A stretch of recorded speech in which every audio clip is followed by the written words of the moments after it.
So you may have been wondering, how do they come up with the values that they apply to property, to real estate? Whether it's the appraiser or the assessor, or maybe it's some investor that's come by talking about they want to buy your home.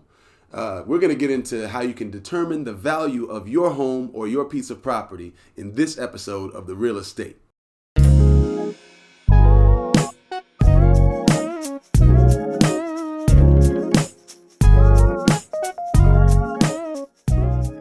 Hey everybody, it's Byron J, Elliott, your favorite realtor. Welcome to this episode of the Realist State.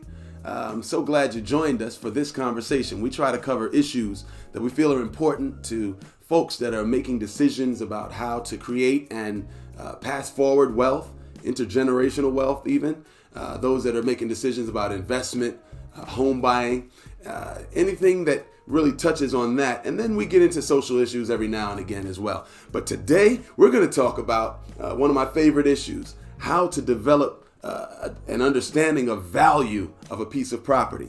Now, when you talk about the value of real estate, you really need to break into an understanding of what value itself is. Now, I looked it up, and value literally means the regard that something is held to deserve, the importance, worth, or usefulness of something. There's another definition that says the monetary worth of something. So there's a pattern obviously in there where value has something to do with worth. Now that's different from cost. That's different from price. We've covered that in the previous video. The difference between cost and value is distinct. Cost is what you might pay for a thing, whereas value deals with what it's actually worth. So when we look at the value of real estate, it makes sense to know that value is not the same as cost or price. And in real estate, there are several approaches that are used by professionals to determine the value of a piece of property.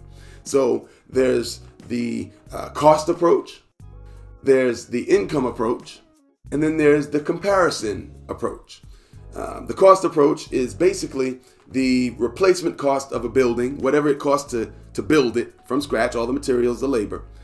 The replacement cost of the building plus the cost of the land minus the depreciation of the property over time. So we're not going to get into that in this video. I just wanted you to have an understanding of what the cost approach is. So the income approach would be for people who may have a multifamily unit or an apartment building of some sort, wherein you'd figure out how much income is coming in per unit, the rent rate or whatever that is, and you'd find out how much money you're making off of the units in the building, and then you divide that by what's called the capitalization rate. Those are some fancy figures, but we can get into that in another time.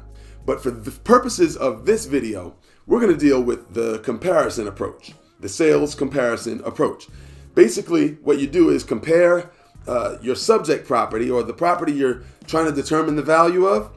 You compare that to comparables, also known as comps. You'll hear that term thrown around in the real estate industry. And you'd look at comps or recently sold properties in the same area, in the same neighborhood with similar characteristics. And so let's take a look at the comparison approach. The reason we're focusing on the comparison approach is because that's the approach to valuation that's used most often in determining the value of residential real estate. The income approach would be more for multifamily or commercial real estate. And then the cost approach tends to be applied for agricultural or industrial real estate, farms or factories and things of that nature. But since we're talking about residential real estate today, we'll use the sales comparison approach. As I said before, you're going to take sales of similar properties recently in that area, and you'll compare them to the property that you're paying attention to, the property you want to know the value of. The reason this is important is because there are at least 3 different times you'll see the comparison approach utilized. You'll see it used in terms of the appraised value, when an appraiser comes and values a particular piece of real estate. You'll see it in the assessed value, when you're determining the value of that real estate for tax purposes.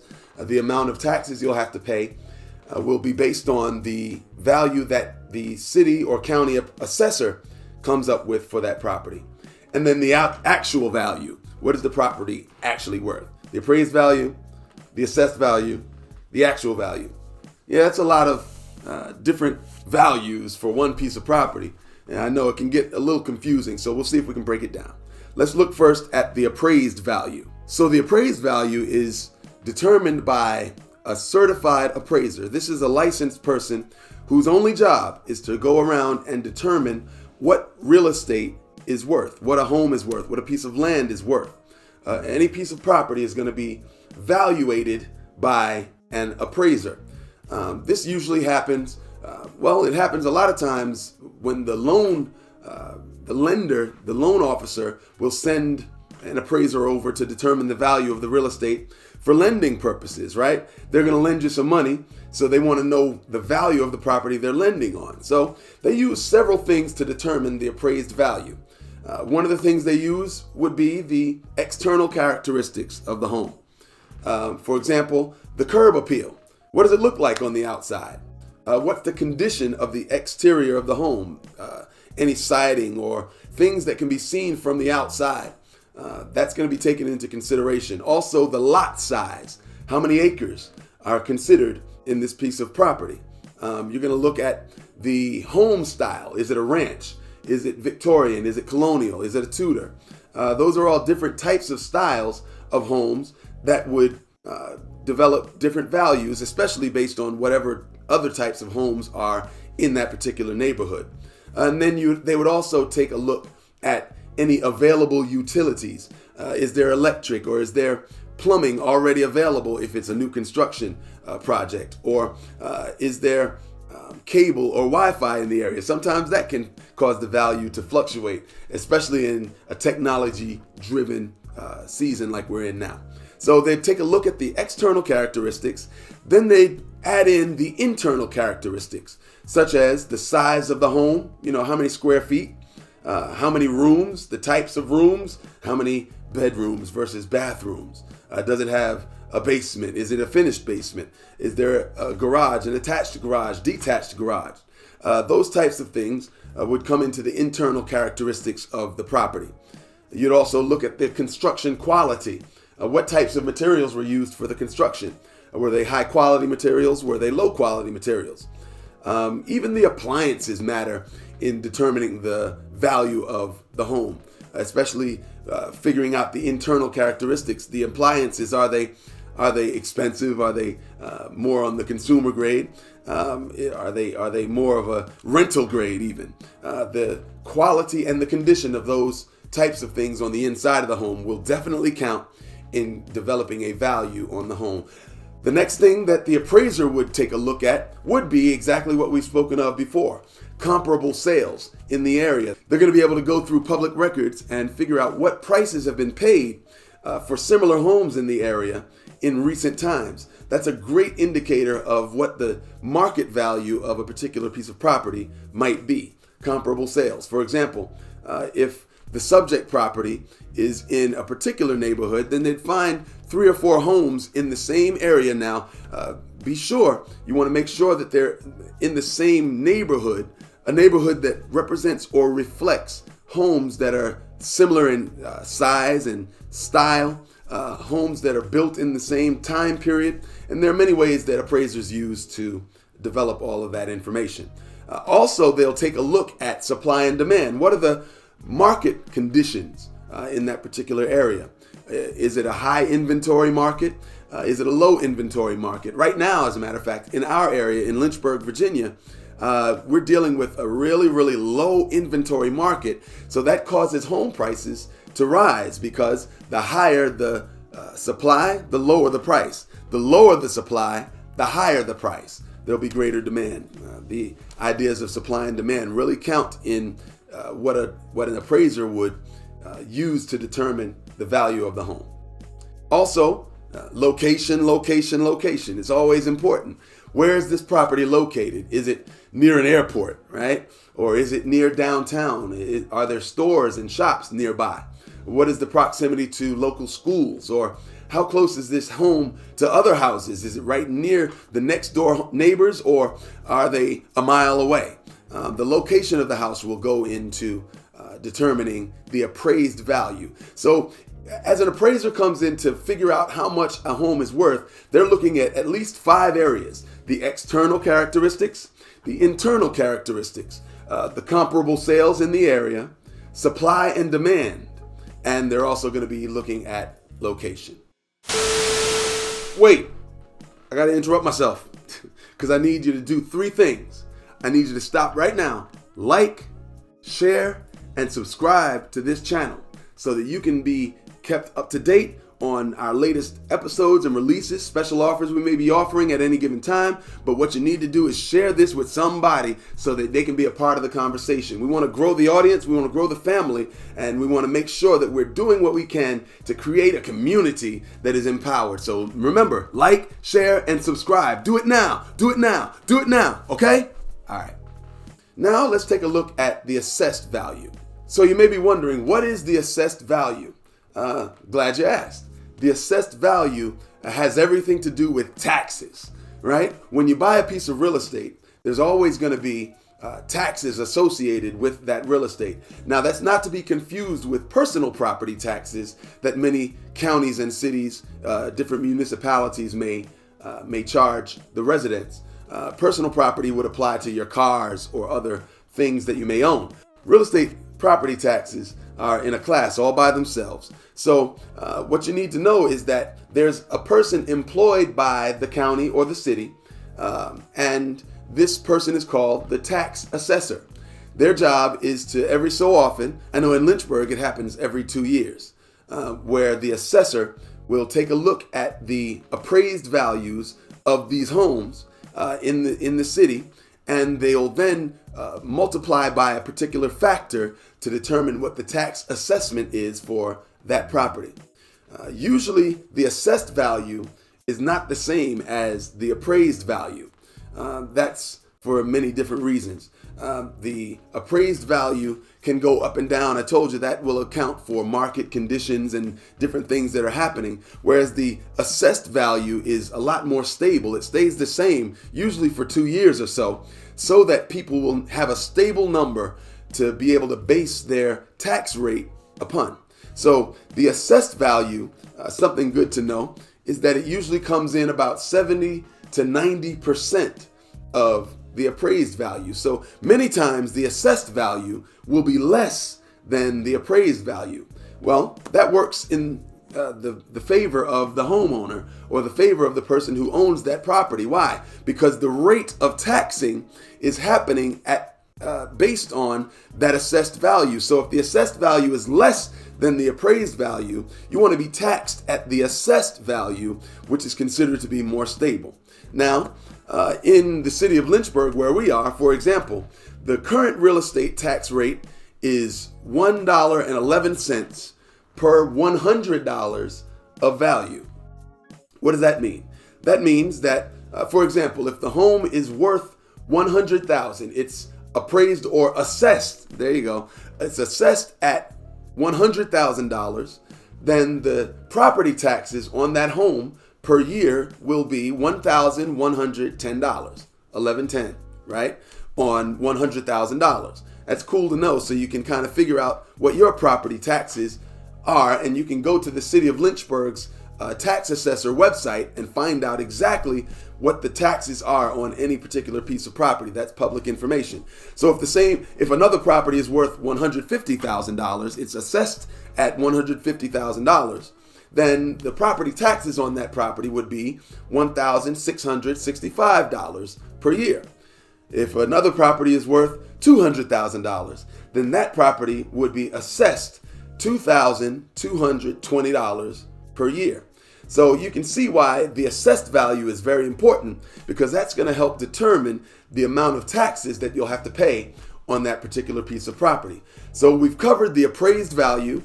We've covered how the assessor will utilize the appraised value and then come with an assessed value from which to determine your property taxes. So now let's move on to the actual value of a piece of property. So when we're talking about actual value, what we're really talking about, guys, is market value. So we can be the smartest people in the world, and we can find out what the appraised value is, and the appraiser is going to be able to tell you what they think the home is worth. And the assessor has their idea of what the home is worth. But in my opinion, the home is worth what the market says it's worth. You know, everybody can have their opinion. The homeowner thinks it's worth one thing. A buyer may think it's worth another thing.